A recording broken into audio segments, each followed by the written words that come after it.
Reginald Bullock is a filmmaker and public speaker, former teacher too. He's also one of the most sought-after motivational speakers in the U.S. A film that Reggie produced 2 years ago targeted toward at-risk of African-American youth is an internet sensation. And tonight you can see and hear Reggie in person in Gulfport. But right now he's with us in the studio. Good morning. Good morning. And you set out a few years ago with this film, and it really took off. I mean, it made quite an impact. Tell us a little bit about that film. The film is called A War for Your Soul, and right now we have approximately about 10 million people that have watched this film over the internet. The film was designed for at-risk African-American youth, and this film is now reaching everyone, particularly between the ages of 35 and 50. And that wasn't my intent, but I guess God had a different plan for it. Yeah, God always has a plan, doesn't he? Yes, he does. Yes, he does. But when you were thinking about doing this film and targeting at-risk youth, what did you have in mind? What message did you want to get out there? Education, spirituality. I think that's something that we've lost, not only within the African-American community, but within all communities. The other thing is I wanted to inspire compassion. I think as Americans, we've lost compassion. We only care about our families.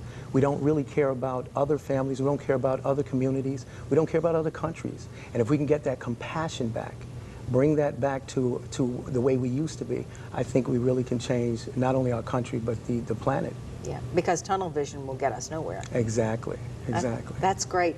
Tonight, you are going to be in Gulfport at the Good Deeds Community Center. They brought you in to do a little bit of motivational speaking for the folks there, and you want to invite everybody out, right? Yes, Good Deeds Center tonight, 6 o'clock. It's going to be, I hope everybody comes out, young and old, black and white. I hope everybody comes out. My message is of inspiration, once again, to try to spawn that compassion. That's the biggest thing I'm looking for as a human being. Not so much to talk about the film, but to inspire compassion for each other. You know, I have to give props, though, to the people of South Mississippi and Mississippians in general. You know, while we may be the poorest state in the country, we're also the most giving state, according to a lot of research.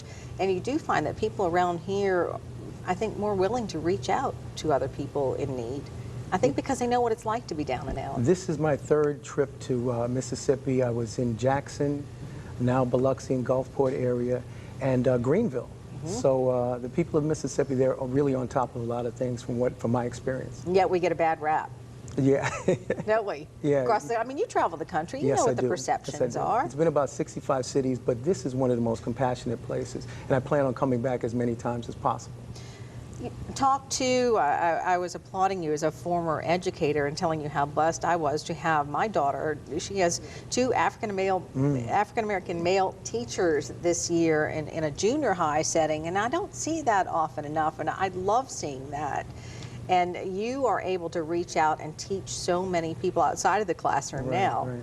Well, it's one of the things that I saw as a teacher years ago, that we really don't care about our kids. Teachers have stopped caring about their kids outside of the classroom. And so this is something that I think teachers have to bring back to the classroom, that these aren't just numbers and statistics. These are human beings, and we've got to reach out to their families to pull them in to change that student.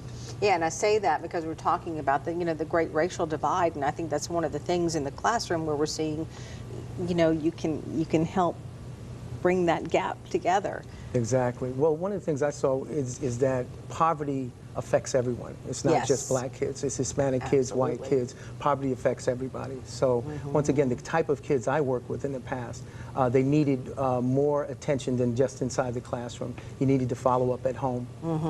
And that's unfortunately where like you said, they're not getting that. Right, right. I love this. Okay. Exactly. Well, folks, I want to encourage you, and I'm kept my own personal copy because I am going to go sit down. This was a kind of a last-minute interview request, so I want to sit down and watch this, and I want to encourage you to watch it. warforyoursoul.com, so that you can actually see what we've been talking about, this film.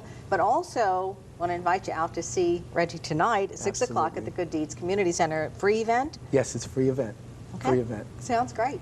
Thank you so much. Thank you so much. You take care. All right.